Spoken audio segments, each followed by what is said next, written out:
오늘은 세계 경제와 우리나라 금융시장에 상당한 영향을 줄 수 있는 아주 중요한 국제 금융시장 소식을 짚어보겠습니다. 2026년 8월 12일 현재 세계 금융시장의 가장 큰 관심사는 단연 중동 정세입니다. 특히 핵심은 단 하나입니다. 호르무즈 해협은 과연 언제 다시 열릴 것인가? 이 문제가 중요한 이유는 간단합니다. 호르무즈 해협의 불확실성이 커지면 국제유가가 움직이고 유가가 움직이면 물가가 움직입니다. 그리고 물가가 움직이면 금리와 주식시장, 환율까지 연쇄적으로 영향을 받게 됩니다. 그런데 오늘 국제금융센터가 발표한 자료를 보면 매우 흥미로운 상황이 나타나고 있습니다. 한쪽에서는 미국과 이란이 일종의 합의에 가까워지고 있다는 이야기가 나오고 있습니다. 하지만 다른 한쪽에서는 이란이 호르무즈 해협을 당장 개방할 수 없다는 입장을 강하게 내놓고 있습니다. 즉, 시장에는 평화 기대와 전쟁 장기화 우려가 동시에 존재하고 있는 것입니다. 오늘은 이 상황이 미국 증시와 국제유가, 달러와 엔화, 그리고 우리 경제에 어떤 의미를 갖는지 하나씩 살펴보겠습니다. 첫 번째 핵심 뉴스입니다. 미국과 이란이 합의에 근접했다. 미국과 이란 사이에서 중재국 역할을 하고 있는 파키스탄의 아시프 국방장관은 양국이 일종의 합의에 근접한 것으로 보인다고 밝혔습니다. 또 평화협정 또는 합의에 유리한 방향으로 상황이 전개되고 있다고 설명했습니다. 시장 입장에서는 상당히 반가운 소식입니다. 전쟁이 끝날 가능성이 높아진다면 중동 지역의 지정학적 위험이 낮아지고 국제유가에도 안정 요인이 될 수 있기 때문입니다. 그런데 바로 이어서 정반대의 메시지가 나왔습니다. 이란 최고국가안보회 레자이 사무총장은 미국이 행동을 바꾸고 이란의 조건을 받아들일 때까지 호르무즈 해협은 열리지 않을 것이라고 강조했습니다. 또 미국이 이번 전쟁을 끝내야 하며 이란의 동결자산 해제와 레바논 등지의 갈등 문제도 미국이 해결해야 한다고 주장했습니다.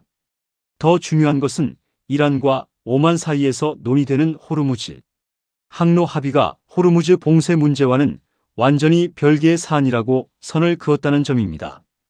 결국 시장은 이렇게 받아들일 수밖에 없습니다. 협상 가능성은 있지만 호르무즈 해협의 조기 정상화는 아직 확신하기 어렵다. 실제로 이 같은 발언이 나온 이후 미국 주요 주가지수는 하락했고 국제유가는 상승했습니다. 그렇다면 호르무즈 해협이 왜 이렇게 중요할까요? 우리에게는 단순히 중동에 있는 하나의 해협처럼 보이지만 국제금융시장에서는 매우 중요한 지정학적 통로입니다. 따라서 이 지역의 불안이 계속될 경우 국제유가가 높은 수준을 유지할 가능성이 커지고 유가가 올라가면 결국 세계적인 인플레이션 압력으로 연결될 수 있습니다. 국제금융센터 자료에서도 바로 이 부분을 지적하고 있습니다. 최근 호르무즈 해협의 조기 재개방 기대가 약해지는 가운데 주요 유가는 $90 수준까지 상승했습니다. 높은 에너지 가격이 결국 인플레이션 상승과 경기 둔화를 초래할 수 있다는 우려가 나오고 있습니다. 두 번째로 주목할 뉴스는 미국 경제입니다. 미국 뉴욕 연방준비은행 자료를 보면 2분기 가계대출 상황은 소폭 개선됐습니다. 6월 말 미국 가계부채는 18조 8천억 달러로 전분기보다 130억 달러 감소했습니다. 30일 이상 연체된 가계부채 비율도 0.1%포인트 낮아져 4.7%를 기록했습니다. 겉으로 보면 미국 가계의 부채 상황이 조금 나아진 것처럼 보입니다. 하지만 자세히 보면 걱정스러운 부분도 있습니다. 신용카드 대출 잔액은 오히려 210억 달러 증가해 1조 2,600억 달러에 달했습니다. 90일 이상 연체된 신용카드 대출 비율은 12.9%였습니다. 전분기보다 0.2%포인트 낮아지기는 했지만 여전히 높은 수준입니다. 뉴욕 연은은 이런 상황을 미국의 이른바 K자형 경제와 연결해서 설명했습니다. 고소득층은 비교적 견조한 소비를 이어가지만 저소득층은 생활비를 부채에 의존하면서 경제적 양극화가 심해지고 있다는 것입니다. 부동산 시장도 마찬가지입니다. 미국의 7월 기존 주택 판매는 연환산 기준 406만 건으로 전월에 413만 건보다 감소했습니다. 높은 모기지 금리가 주택시장에 부담을 주고 있는 것입니다. 최근 미국의 3~3년 고정 모기지 금리는 6.7% 내외로 1년 만에 가장 높은 수준으로 나타났습니다. 즉, 미국 경제가 완전히 무너지고 있는 것은 아니지만 높은 금리가 소비자와 주택시장에 계속 부담을 주고 있는 상황이라고 볼 수 있습니다. 그런데 재미있는 부분도 있습니다. 미국 중소기업들은 오히려 조금 더 낙관적인 모습을 보이고 있습니다. 7월 NFIB 중소기업 낙관지수는 99.8로 11개월 만에 최고치를 기록했고, 특히 고용 확대를 계획하는 기업도 증가했습니다. 이것은 미국 경제를 한마디로 평가하기 어렵다는 뜻입니다. 가계와 주택시장에는 부담이 있지만 기업 현장에서는 고용 확대와 경기 기대가 나타나고 있습니다. 세 번째 핵심은 바로 인플레이션입니다. 미국 시카고 연방준비은행의 굴스비 총재는 미국 경제에서 가장 큰 문제는 산업 붕괴나 노동시장 붕괴가 아니라 물가의 가파른 상승이라고 평가했습니다. 노동시장이 아주 강하다고 말할 수는 없지만 대체로 안정적이라는 판단입니다. 결국 미국 경제에서 가장 중요한 변수는 다시 물가가 되고 있습니다. 그리고 여기서 중동 문제가 연결됩니다. 중동 전쟁이 장기화되고 유가가 높은 수준을 유지한다면 물가 상승 압력이 다시 커질 수 있습니다. 그렇다면 미국 연방준비제도의 통화 정책에도 영향을 줄 수 있고 결과적으로 세계 금융시장 전체가 긴장할 수 있습니다. 네 번째는 미국 주식시장입니다. 11일 미국 S&P 500 지수는 0.32% 하락했습니다. 자료에 따르면 호르무즈 해협 재개방을 둘러싼 불확실성이 주요 부담 요인 가운데 하나였습니다. 반면 유럽의 STOXX 600 지수는 기업 실적 기대에 힘입어 0.01% 강보합으로 마감했습니다. 미국 10년물 국채 금리는 4.69%로 EBP 하락했고, 독일 10년물 국채 금리는 3.16%로 EBP 하락했습니다. 달러 지수는 99.83으로 0.02% 상승했고, 브렌트유는 배럴당 88.91달러로 1.36% 올랐습니다. 특히 눈여겨볼 것은 VIX입니다. VIX는 15.28로 전일보다 14.17% 상승했습니다. 즉, 지수 자체는 아직 극단적인 공포 수준이라고 볼 수 없지만 시장의 경계심은 분명히 살아있는 상황입니다. 그런데 해외 언론의 분석을 보면 더욱 흥미로운 내용이 나옵니다. 최근 미국 증시의 변동성은 크게 낮아졌습니다. 중동전쟁 초기에는 VIX가 30까지 올라갔지만 최근에는 15 이하로 떨어졌습니다. 시장이 전쟁 상황에 어느 정도 익숙해지고 있다는 분석입니다. 하지만 이것이 위험이 사라졌다는 뜻은 아닙니다. 호르무즈 해협의 조기 재개방 기대가 약해지고 국제유가가 90달러 수준까지 올라가고 있기 때문입니다. 유가 상승은 결국 인플레이션 상승과 경기 둔화라는 두 가지 문제를 동시에 만들어낼 수 있습니다. 다섯 번째는 엔화입니다.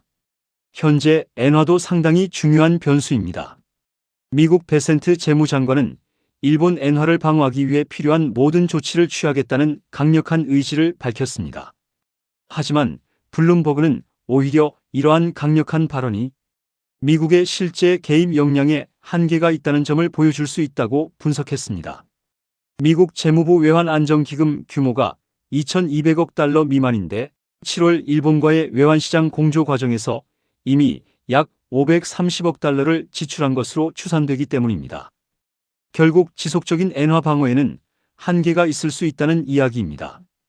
그리고 시장에서는 미국과 일본의 금리 차이 같은 엔화 약세의 근본적인 원인이 더 중요하다는 평가도 나오고 있습니다. 실제로 현재 엔화는 달러당 160엔이라는 중요한 저항선에 근접하고 있으며 자료에서는 일본 당국의 시장 개입 가능성이 커지고 있다고 소개하고 있습니다. 여섯 번째는 유럽 증시입니다. 최근 글로벌 투자 자금이 유럽 증시로 계속 들어가고 있습니다. 이유는 기업 실적 호조와 유럽 중앙은행 ECB의 비교적 명확한 정책 때문입니다.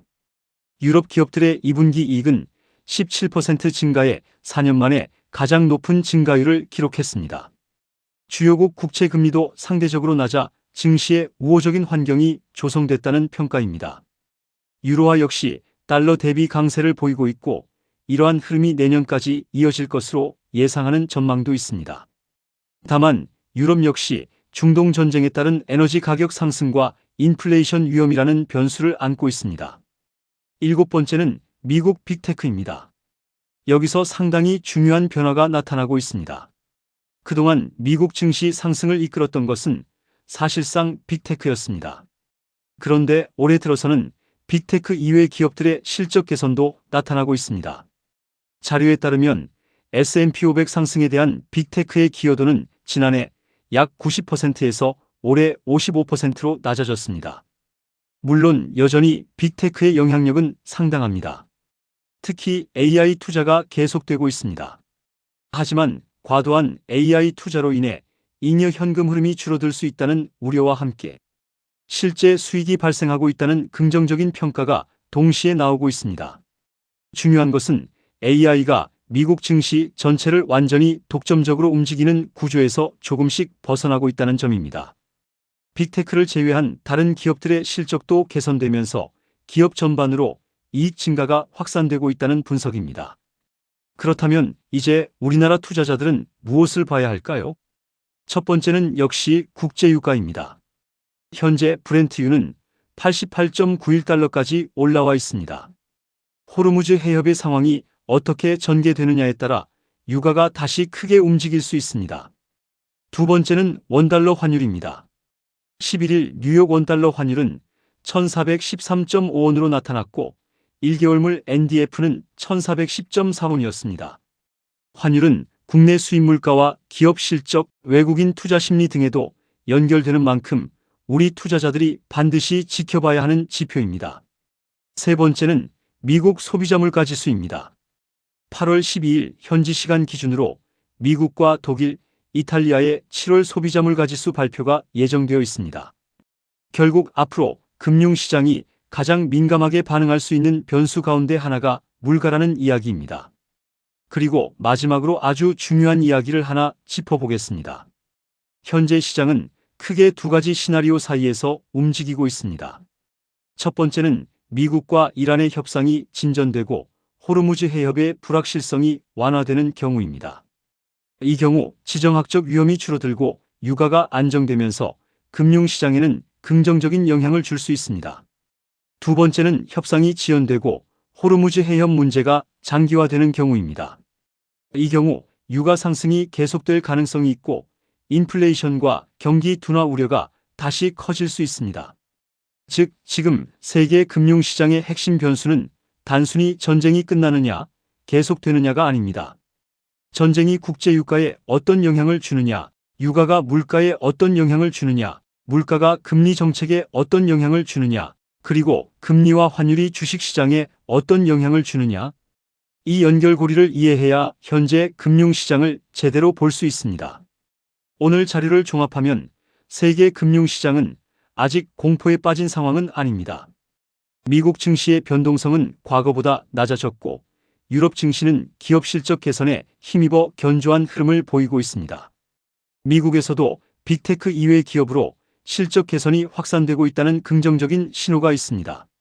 하지만 동시에 중동 전쟁과 호르무즈 해협, 국제유가, 인플레이션이라는 강력한 위험 요인이 존재합니다. 따라서 지금은 무조건 낙관하거나 무조건 비관하기보다는 핵심 지표를 차분하게 확인할 필요가 있습니다. 특히 앞으로 시장을 움직일 핵심 키워드는 네 가지입니다. 호르무즈 해협, 국제유가, 미국 인플레이션, 그리고 금리와 환율. 이 네 가지 흐름을 계속 지켜보셔야 합니다. 오늘 국제금융시장의 가장 중요한 메시지를 한 문장으로 정리한다면 이렇습니다. 전쟁의 공포는 조금씩 시장에 익숙해지고 있지만 유가와 인플레이션이라는 후폭풍은 아직 끝나지 않았다. 특히 호르무즈 해협이 언제 어떤 조건으로 정상화되느냐에 따라 세계 금융시장의 분위기가 크게 달라질 수 있습니다. 오늘도 시장을 단순히 오르고 내리는 숫자로만 보지 마시고 왜 움직였는지, 그리고 그 움직임이 앞으로 어떤 경제적 파장을 만들어낼 것인지 함께 살펴보시기 바랍니다. 지금까지 2026년 8월 12일 국제금융시장 주요 이슈를 정리해 드렸습니다. 시청해 주셔서 감사합니다.